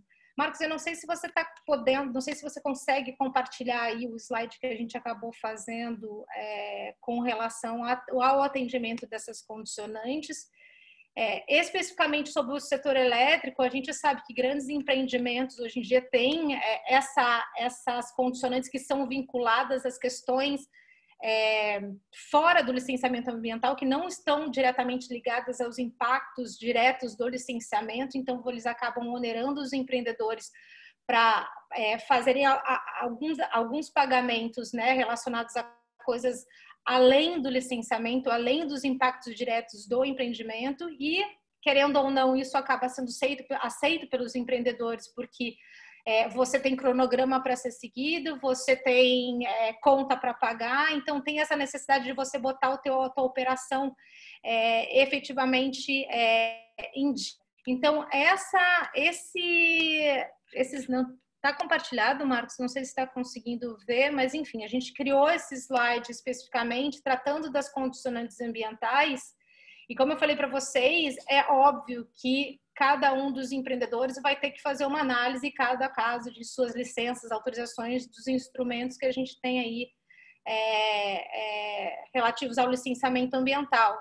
Então, tem licenciamentos, obviamente, tem condicionantes que, se você olhar, você consegue atender mesmo nesse cenário de paralisação. Mas tem algumas outras condicionantes que são essas condicionantes aí que, eventualmente, são ligadas a programas de monitoramento, campanhas de fauna e etc., que você não vai colocar ou não vai impor para que uma consultoria técnica ou a tua própria equipe vá a campo nesse momento fazer essa campanha. Você não quer expor ela ao risco de contaminação, né, da infecção do Covid. Então, o que eventualmente tem que ser analisado nessas situações, né? Medidas condicionantes que têm possibilidade de serem prorrogadas, o que a gente vê obviamente, você comunicar o órgão ambiental, mas ao mesmo tempo que você estiver fazendo essa comunicação, você vai estabelecer medidas propositivas, quando você vai atender e como você vai atender. Obviamente que você tem que esperar um ok, né, do órgão, mas o ideal seria que você já venha com essas medidas, com essas soluções, para que já dê os encaminhamentos devidos a cada uma dessas questões. Obviamente, tem essas outras condicionantes aí, que são as condicionantes que a gente fala que elas são impraticáveis, são as que são onerosamente excessivas e que, eventualmente, você cumprindo, você acaba com o teu empreendimento, você acaba quebrando. Então, para essas especificamente, o que a gente tem visto, o que a gente tem recomendado é que o empreendedor sente e tente renegociá-las com os órgãos ambientais. Acho que são preocupações genuínas que a gente está nesses processos de licenciamento, essa comunicação, esse diálogo com o órgão ambiental, nesse momento, acaba sendo essencial. Então, são medidas que a gente tem proposto, né, tem trabalhado para que sejam feitas por parte dos empreendedores e juntamente com os órgãos ambientais. Nós estamos vivenciando um cenário de incerteza e a gente não sabe até por quanto tempo a gente vai ficar paralisados, né, isolados. Então, são medidas propositivas que o empreendedor tem que trazer para o órgão e, eventualmente, trabalhá-las em conjunto. Eu acho que o cerne da questão não está nem só vinculado à questão dos órgãos ambientais, mas também vinculadas aos órgãos, né, os regulatórios, como no caso do setor energético, a gente tem as preocupações com o atendimento de algumas exigências por parte da ANEEL que demandam, né, gastos pelos empreendedores. Então, eu trouxe essas questões aqui para vocês, talvez eu tenha até passado rápido demais, mas são preocupações genuínas que a gente tem e que estão vinculadas ao processo de licenciamento e que estão sendo enfrentadas pelos empreendedores nesse momento, né? Os empreendedores estão se deparando com essas questões com que fazem que se unam equipes, né? Tanto internas, consultores, quanto também com órgãos ambientais. Obrigado, eu vi aqui o Dermeval colocou uma questão, quais seriam essas ditas impraticáveis. Dermeval, as impraticáveis são aquelas que eventualmente possam causar algum tipo de onerosidade excessiva para o empreendedor, ou até mesmo o que a gente fala que são essas condicionantes que têm sido trazidas para dentro do processo de licenciamento, para dentro das licenças, que sequer tem algum tipo de relação com os impactos diretos dos empreendimentos. Então, esses tipos de condicionantes, o ideal mesmo seria procurar o órgão e sentar para conversar, porque ou você atender a condicionante ou você deixar de operar e ter que fechar, parar, né? Enfim, suspender todas as suas atividades. Gleisi, obrigado. Excelente. Acho que o quadro deixa muito claro ali a sistemática que tem que ser adotada. E o Dermeval foi mais uma pergunta falando das condicionantes ditas impraticáveis e a relação com a pandemia. Não necessariamente. O que a gente está falando é a relação com a impossibilidade, a partir da crise econômica hoje vivida, e sabe-se lá de que forma, a gente está sabendo como está entrando na crise, não sabe como é que está saindo. Então, acho que é essa questão, e o que Gleisi diz muito bem é de conversar caso a caso. E acho que sempre com uma proatividade, uma prática que a gente tem na atuação profissional é não levar problemas ao órgão ambiental, ao órgão regulador, levar uma situação já com uma proposição feita de como resolver aquilo. E, por óbvio, ninguém está falando aqui daquelas condicionantes necessárias para a operação. Você tem uma usina, né, termoelétrica, por exemplo, que gera emissões, você não vai falar que vai parar de usar o filtro porque ele é muito caro. Talvez aqui, quando as impraticáveis, realmente aquelas que, né, a questão ambiental fique resguardada, mas a questão financeira não, é nesse sentido, né, Gleisi? Isso, eu acho que o Marcos até ponderou bem, até antes mesmo da minha fala, enfim, o que a gente tem hoje em dia é uma oportunidade, né? Um gatilho para a gente tratar dessas questões, até porque a situação que a gente está vivenciando é uma situação sui generis, então é uma preocupação genuína que os empreendedores têm, e obviamente eu acho que é vista, né? Não sei, tem sido vista como de bons olhos pelos órgãos ambientais, essa preocupação de você querer atender as condicionantes, momentaneamente não poder estar atendendo, mas você já estar trazendo as proposições de como futuramente você vai atender. Maravilha, perfeito. A gente vai conseguir fazer uma rodada final aí. Eu tenho notado que o tempo tem sido, a gente hoje vai esticar até 19h45, e aí consegue ter uma passada final. Obrigado, Gleisi. Eu de imediato passo a palavra ao Georges, além de um grande amigo, um estudioso do tema, e vai falar sobre um assunto absolutamente simples e que não tem gerado controvérsia nenhuma nesse momento, que é o Pacto Federativo e a competência na regulação dos setores de infra. A gente tem visto aí, não encontro expressão melhor que um show de horrores aí em muitas dessas questões. Atrapalham tudo que foi falado aqui, né? Quando foi falado ali de um ambiente de incerteza, esses decretos, Led falou, né, da questão da regulamentação, e a gente vê aí cada dia coisas acontecendo, sendo desfeitas, e uma briga política lamentável nesse momento. Acho que ninguém concorda com isso, mas enfim, sem fazer aqui tomar partido de quem está certo, quem está errado, à luz do direito, eu passo a palavra ao especialista aí, Georges. Só que pediria para se manter no prazo aí, que a gente realmente está estourando. A culpa é do moderador que deixou estourar, mas é porque o debate está extremamente rico.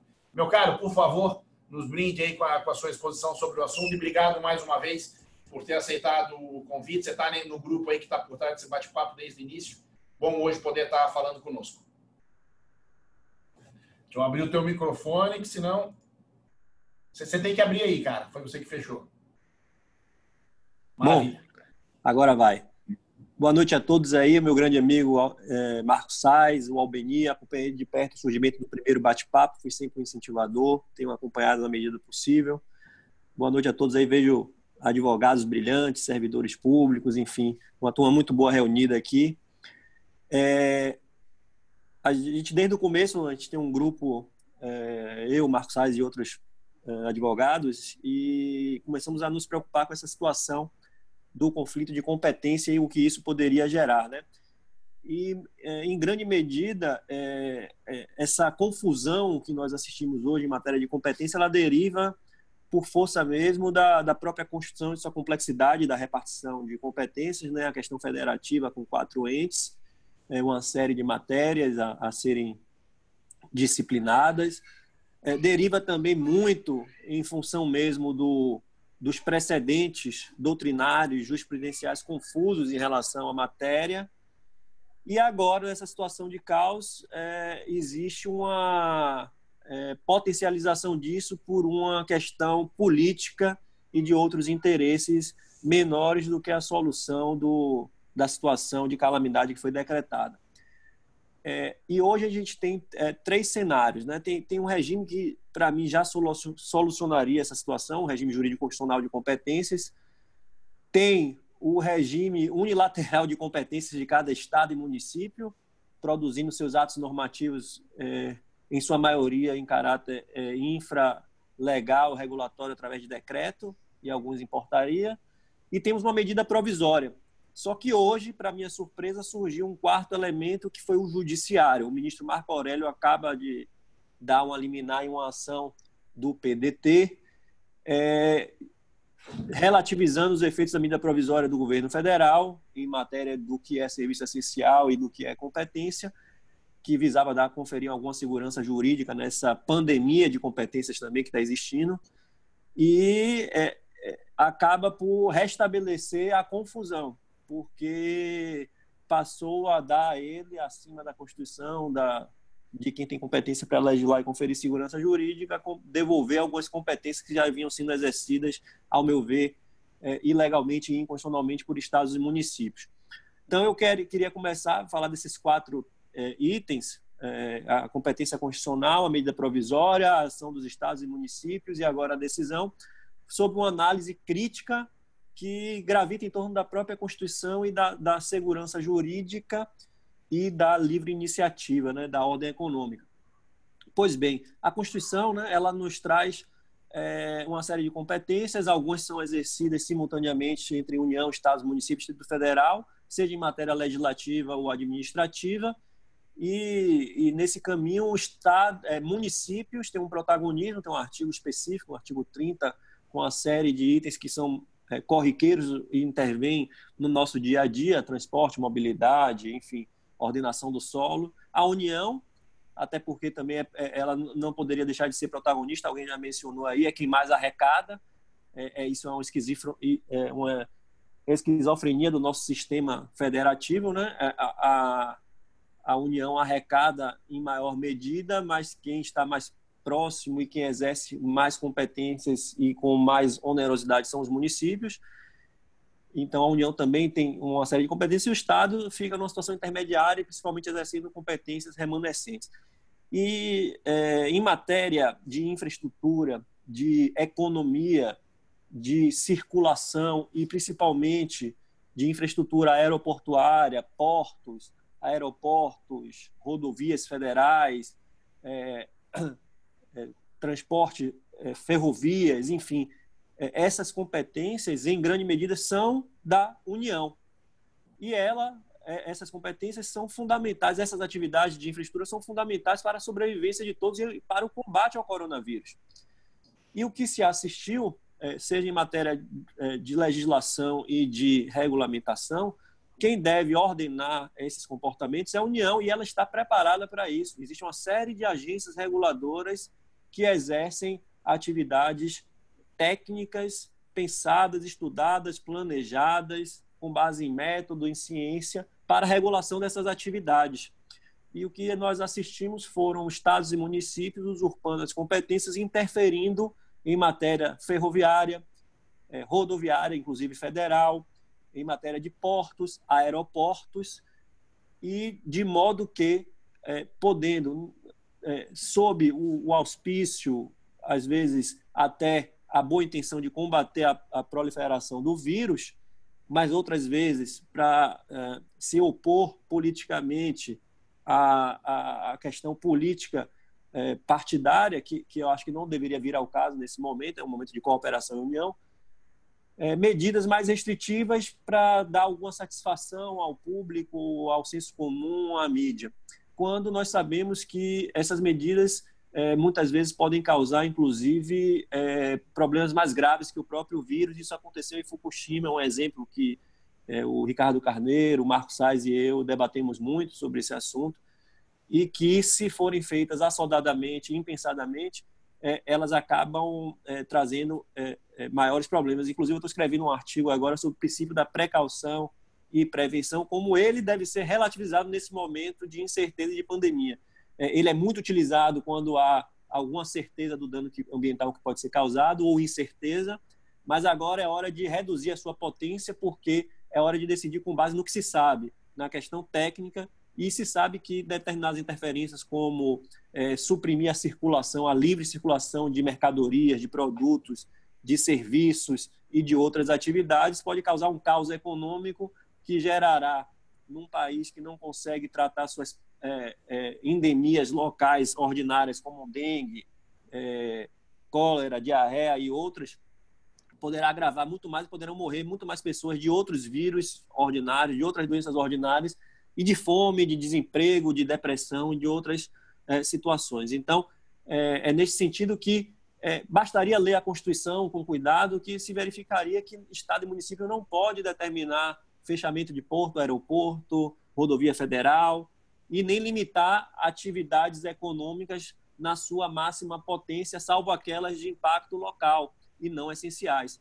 E aí veio a medida provisória que, em boa medida, eu talvez, se tivesse sido consultado, incluísse algumas outras ou melhorasse aqui e ali alguma parte da redação, mas em alguma medida, ela veio trazer essa segurança jurídica que a Constituição ela já tem o norte, mas nesse estado de caos foi preciso fazer a medida provisória. No Brasil adora a legislação, ao meu ver não era necessário, e alguns estados reconheceram, e municípios reconheceram o equívoco, estão retrocedendo, via agora um novo decreto do Rio Grande do Sul, do estado de São Paulo. Aqui na Bahia, o governador andou bem, não fez decreto de modos absolutos, entrou na justiça quando houve conflito. Ele achava que havia, não que fechar os aeroportos, mas controlar a entrada e saída de pessoas mediante a verificação de temperatura, etc. Ele não baixou um decreto para isso, mas foi ao Judiciário, à Justiça Federal. E assim, quando há conflito federativo, ninguém pode ser maior que ninguém, não há hierarquia entre os entes, é o Judiciário que deve solucionar. Mas aí, para finalizar, o Judiciário, quando convocado agora pelo PDT, saiu essa medida que poderia ter sido levada ao plenário virtual e discutida, ao meu ver, com maior detimento, e ouvindo as agências reguladoras, que são altamente capacitadas. Eu passei 1 ano e meio no governo federal, eu posso dizer, tanto na administração direta quanto na administração indireta, a equipe é maravilhosa, e aqueles que têm também cargo político, em grande medida, são pessoas altamente preparadas, e esse governo tem valorizado as carreiras e colocado nos cargos estratégicos pessoas que dominam o tema. Então, o governo federal está muito preparado para lidar com essa pandemia, sem causar danos colaterais como os derivados das medidas impensadas e usurpadoras e absolutistas.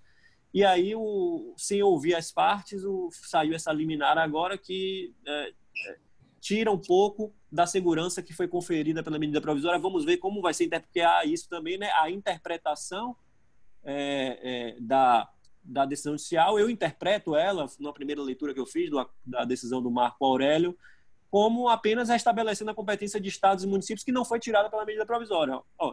A atividade gera impacto local ou regional, o estado tem que ordenar para evitar o vírus, não impedir o exercício de uma atividade livre, como fechar uma indústria, enfim. Agora, por exemplo, uma academia, como fez o prefeito de Salvador, que também andou bem, né, nesse particular. As academias já foram identificadas por todos os entes da federação e por técnicos como um foco de proliferação da doença, e não é uma atividade essencial. Então, você baixa uma portaria, um decreto impedindo o seu funcionamento. Então, eu quero interpretar que esse restabelecimento de competência ao qual a decisão do ministro Marco Aurélio faz referência é aquela que não impede o funcionamento das atividades essenciais, que não retira da União o poder, dever de determinar o que é essencial e em que medida essas atividades devem ser monitoradas, controladas e mantidas para o bem de todo o país. Então, eram essas as considerações que eu tinha a fazer. Agradeço mais uma vez ao convite, um grande abraço, com saudade do amigo Sais, que a gente não se vê pessoalmente desde aquele evento na Mackenzie, do amigo Albenir também, que eu acho que quando eu fui no Rio Grande do Sul falar, ele não foi um bom anfitrião, não me recebeu, fui viajar pelas belas cidades do Pampas, do interior.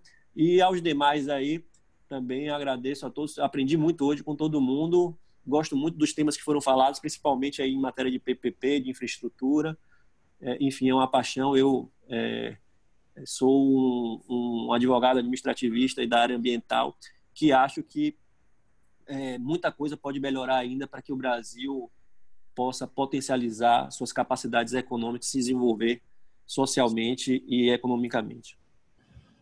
Meu caro, eu que agradeço. E sobre o Albenir, ele prometeu, junto com o Maurício Fernandes, que acaba de nos brindar com a sua presença aí, eles prometeram que quem do grupo aqui for no Rio Grande do Sul, eles recebem com churrasco, viu? De hora em diante. Então, é só aguardar essa fala aqui e cobrar dos nossos amigos gaúchos. Eu aguardo há 5 anos, mas tudo bem, desde 2015. Mas agora está aprovado aqui e registrado. E vai ficar no YouTube e nos apontamentos no portal deles, no direitoambiental.com. Deixa eu só fazer assim, um esclarecimento, depois eu vou passar para cada expositor, e aí eu vou pedir que seja em 1 minuto. Eu sei que não é o ideal, mas o momento que a gente está vivendo não é o ideal, a gente tem que fazer do possível. Não se está criticando aqui a questão do isolamento, e de fato não há certeza neste momento. Eu acho que o que foi, e eu usei a própria expressão do remédio às vezes ser mais amargo do que a própria doença. A minha visão particular é que 80% da população vai acabar pegando essa doença, e sim, de fato, o momento é não colapsar o nosso sistema de saúde. A questão, e fiz esse paralelo com Fukushima, que agora Jorge repete, é que o efeito colateral acabou, não só falando da questão econômica, acabou causando mais mortes efetivas. E é essa questão que tem que realmente se entender. E nesse momento o radicalismo não funciona por óbvio para nenhum dos lados. Eu queria passar na ordem das exposições feitas e não se atenham às perguntas ou tudo, mas uma consideração geral em 1 minuto, usando aí a capacidade de resumir e de objetividade de cada um de vocês, e no final ainda faço aí os avisos paroquiais. Começando pela Rose, eu nem vou me meter de novo da Rose, já vai para o LED, passa Laurine, Ulisses, Gleise e Georges. Rose, com você. Não, acho que eu consigo responder rapidinho as perguntas que deixaram. Acho que tem deixado muita gente apreensiva em relação a cumprimento de condicionante e vistoria como requisito para emissão de licença. Em relação a ajuste de condicionante, é natural que isso aconteça no curso do processo de licenciamento. A gente ainda trabalha muito na tentativa e erro e vai ajustando os condicionantes no decorrer do tempo. Já posso dizer que está chovendo ofício no IBAMA pedindo esse tipo de ajuste, como ofício normal, não é um requerimento com formato específico, mas o processo é dinâmico e tem abertura para esse tipo de ajuste. Em relação à vistoria como requisito para a emissão de licença, acho que vale lembrar que a CONAMA 237 fala a realização de vistoria quando necessário. E assim como a gente tem usado a criatividade para suprir algumas lacunas do processo hoje, a questão presencial, vistoria é a mesma coisa. Então, quando você consegue dar o conforto para o analista ambiental, para o técnico que trabalha no processo, com foto, vídeo ou sobrevoo com drone, alguma coisa dessa natureza, para suprir a informação, acho que a gente consegue prosseguir com os processos. Mas, de forma geral, acho que vale questão de adaptação. Ganha o jogo quem se adaptar melhor à situação antes, e aquilo que a gente falou da resiliência. Então, nesse sentido que a gente vem trabalhando, acho que dá para sair bem dessa crise aí. Perfeito. Bom, sou eu, né? Poxa, queria agradecer demais, é uma experiência bem legal, bater papo mesmo, a ferramenta é muito boa, o público muito bom, os colegas de exposição aí, adorei, não conhecia o Jorge, não conhecia a maioria das pessoas, um super prazer conhecer vocês, vamos nos embater aí pela frente, concordo especialmente com tudo que o Jorge falou no final agora, tem uma visão muito parecida com a dele, acho que a gente tem uma crise de legitimidade, de uma maneira geral, a crise de legitimidade vira um bundalelê, desculpe o termo não jurídico, numa hora como essa, né? Todo mundo quer aparecer na televisão de uma maneira ou de outra, seja o prefeito, seja o governador, seja a imprensa, seja o Marco Aurélio no limite, né? Então a gente tem realmente a gente que trabalha com isso o dia inteiro, não sabe para onde que corre, né? Você imagina a população, né? Então acho que é o momento de realmente da gente tentar se unir minimamente para enfrentar as coisas com as tais criatividades e coragem, né? Mas com um mínimo de organização, né? Um mínimo de organização, porque os vetores estão caminhando em sentidos muito contrários e a perda de energia com isso é brutal. Então eu queria super agradecer e, Sais, me bota na lista aí, me mantém nos bate-papos aí, porque eu quero participar de vários para ouvir mais coisas, tá bom? Obrigado, gente. Boa noite. Maravilha, mestre. Obrigado. Laurine. Oi, gente. Eu também queria agradecer, foi, enfim, muito bacana todo esse bate-papo. Eu agradecer aí o Marcos, o convite, e queria aqui só enfatizar, eu achei bem importante a fala da Gleise em relação à questão das condicionantes, né? Essa avaliação que tem que ser feita, daquilo que é prorrogável, daquilo que é infactível. Eu acho que é esse mesmo racional que tem que ser utilizado em todas as negociações, principalmente com as instituições financeiras. Acho que não tem lugar agora para pessoas aproveitadores, né? Então, a pessoa nunca teve uma gestão muito adequada e aí quer se utilizar dessa situação agora para tentar renegociar algo que não faz sentido. Essas pessoas elas podem acabar estragando aí um cenário de boa-fé que todo mundo deseja, né? Então, tanto na articulação com os órgãos ambientais, quanto com essas entidades, né? A gente sabe aí do poder do setor financeiro, né? como propulsores aí do crédito. Então, acho que tem que tomar muito cuidado em relação a isso. Tem que realmente sentar à mesa para renegociar, mas daquilo que realmente é importante, é infactível, enfim. Então, eu achei bem interessante aí, principalmente aquela tabelinha que ela trouxe. Maravilha, obrigado, Laurine. Ulisses? Bom, acho que esse momento que a gente está vivendo, ele é inédito, né? Acho que nunca passamos por uma situação nesse nível. Tanto que eu estou aqui, vocês estão me vendo de camisa, mas eu estou com shorts do Corinthians por baixo. Aqui, né? Ninguém enxerga, mas eu estou com shorts dos Corinthians aqui. Então, eu não estou acostumado a trabalhar de casa, está muito estranho isso, trabalhar descalço, né? E é uma situação inédita, mas o que vai nos tirar dela é a troca de experiências, né? A gente tem que debater, tem que conversar, contar o que a gente errou, o que a gente acertou, para achar soluções bacanas aí. Esse grupo aqui é espetacular para isso. Então, eu repito o LED, gostaria de ser incluído nos próximos aí, porque isso é muito produtivo e acho que é o que vai trazer soluções para a gente daqui por diante. Obrigadão por ter me chamado, Sais, e a todos aí para a exposição. Meu caro, eu disse que a gente vai sair diferente do que entrou desse episódio todo, mas eu espero que eu não saia trabalhando de short do Corinthians, viu, cara? Prefiro não ter essa particularidade. Glaze, Havaianas, tudo bem. A gente até brinca aqui que o nosso Convescote, né, Jorge? É a Havaiana dos legítimos, aí tudo bem. Mas a dele é branca e preta, viu? A do LED é branca e preta, vocês viram, né? Ulisses, o negócio é não se acostumar, né? Porque se acostumar a ficar só de camisa e bermuda, não volta a trabalhar nunca mais, né? É verdade, tem razão. Chinelo de pedreiro mesmo, chinelo raiz, Ulisses. Preso, tá preso com prego quando arrebenta? Bom, Glaze, eu queria agradecer novamente. Eu acho que eu vou usar um mote que a gente usou hoje no bate-papo, coragem e criatividade, né? Acho que está todo mundo consciente que o país não pode parar. A gente está num momento de isolamento, mas a gente não está num momento parado. Acho que está todo mundo de casa, enfim, tentando dar continuidade no que a gente pode, né? Rose, eu queria agradecer imensamente a tua fala. Eu acho que muito do que você disse agora nos seus momentos finais foram imprescindíveis. Eu acho que para todos os empreendedores que eventualmente estão aí acompanhando hoje o nosso bate-papo, especialmente essa questão da vistoria. Eu gostaria muito que todos os demais órgãos ambientais estivessem acompanhando essa plataforma de digitalização que já tem o IBAMA, mas a gente sabe que tem alguns outros órgãos estaduais, enfim, municipais, que não têm essa possibilidade e estão com as gerências de atendimento fechadas, então os empreendedores têm que esperar mesmo. Mas eu acho que é isso, eu acho que estamos aí, acho que está todo mundo... Eu falo brincando hoje em dia que acho que está todo mundo em casa agora e o pessoal fala, que saudade de 2019. Mas, na real, eu acho que quando voltar mesmo ativa 100%, eu acho que a gente vai estar todo mundo num gás tão grande que a gente vai fazer valer esse período parado em casa. Então, é isso aí. E obrigado de novo. Jorge? Bem, queria só pontuar duas coisas ao final.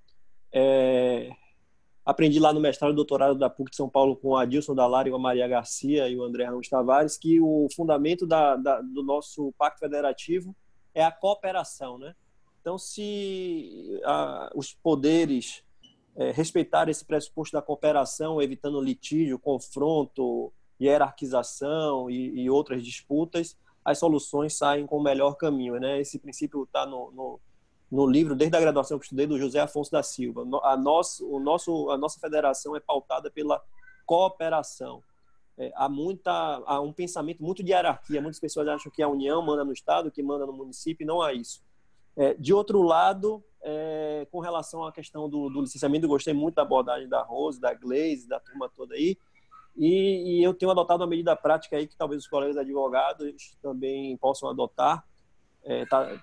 Nesse momento eu tenho ingressado com os pedidos de revisão das condicionantes, né, que está previsto em lei. No estado da Bahia ela é prevista, em outros estados também, até para assegurar lá na frente eventual penalização ou reequilíbrio contratual de alguns que são concessionárias de serviços públicos, enfim. Então, estou trabalhando aqui de casa muito nessa situação. E esse negócio de se reinventar, meu escritório virou full service, até criminalista está fazendo, por conta disso, né? Porque as demandas agora estão se confundindo, né? Então, acho que todo mundo está vivendo esse cenário de mudança, e espero que cada um de nós possamos nos ajudar um ao outro, porque há muito essa máxima entre advogados de competição, de concorrência, mas eu converso muito com o Marcos Sais, particularmente, sobre isso. Quando um ajuda o outro, todo mundo cresce junto, e vamos em frente aí. Estamos juntos. Eu vou procurar caçar aí no perfil no LinkedIn do Marcos Sais o nome de todo mundo para adicionar e mantermos conectados. Forte abraço. Maravilha. Deixa o Jorge, dentro do mundo ambiental, você fala algumas coisas claras e clássicas do direito administrativo e de competências que alguns estranham, porque acham que por ser meio ambiente se justifica alguns absurdos. Daí veio a nossa amizade e admiração aí por essa fala. Eu queria, tenho certeza que vou falar em nome de todo mundo. Eu quero elogiar a todos, mas eu queria fazer um elogio aqui, e de público, já fiz várias vezes no privado, eu queria fazer um elogio a você, Rose, que a Gleice falou, mas a gente muitas vezes sente que o poder público deixa a desejar. E ter servidores como você, e muitos aqui já te conhecem e sabem da carreira profissional. Quando a gente vê que a gente está passando por um momento desse, tendo pessoas aí como você, podemos falar do BIM, do IBAMA, a gente fica menos ansioso e desesperançoso e sabendo que a gente, quando você fala da oportunidade, vai sair melhor. Eu queria agradecer em nome da gente, de quem a gente representa, desse setor produtivo todo, de ter eco dentro do serviço público de pessoas aí como você, tua fala no passado no Congresso da ABRA-PCH e em vários outros. Assim, é um alento para a gente poder tratar com os servidores assim, com a tua qualificação profissional e também pessoalmente, você com essa forma única aí de ajudar todo mundo. Eu quero agradecer muito, tenho certeza, vejo o Enio aí, é outro que está nessa linha agora na superintendência lá do IBAMA, como a Gleice disse, em Minas, ficou tantos anos lá na CEMIG e agora está lá. Ter pessoas como você, eu peço desculpas se eu estou esquecendo de mais alguém aí do serviço público, mas Rose por ter falado, o Enio que vai estar conosco no próximo bate-papo e agora a câmera apareceu, isso nos dá certeza que com essa criatividade, com coragem, trabalho eficiente do lado de cá e pessoas como vocês aí desse lado, a gente vai sair dessa crise mais fortalecidos. Obrigado e parabéns. Posso só agradecer também, acho que não só o elogio, mas é a primeira vez que eu vejo o setor ambiental tão organizado. Se a gente está conseguindo melhorar essas coisas, é porque tem todo o companheirismo aí do outro lado. Então, fica o meu agradecimento também para todo mundo. Maravilha.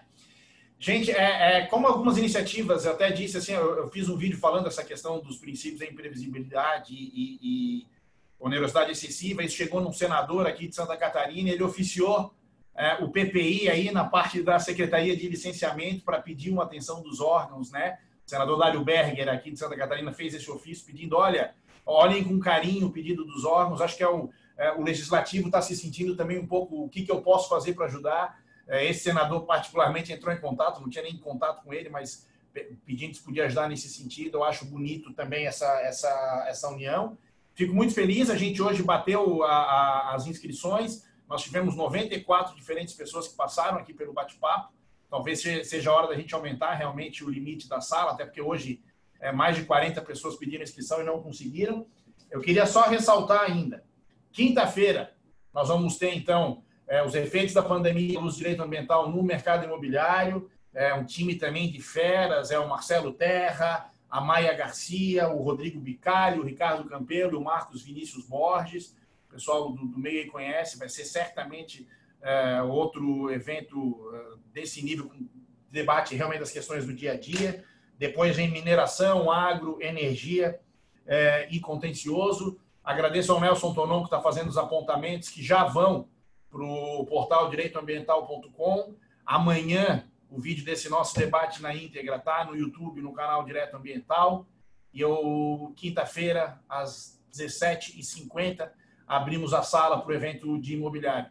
Meus amigos, eu não vou desejar um bom retorno às casas, porque todos já estão em casa, mas eu desejo uma boa continuidade em casa, de Havaianas, de short de Corinthians e crentes que nós vamos sair com coragem e criatividade melhor desse período todo. Um abraço a todos. Obrigado. Um abraço.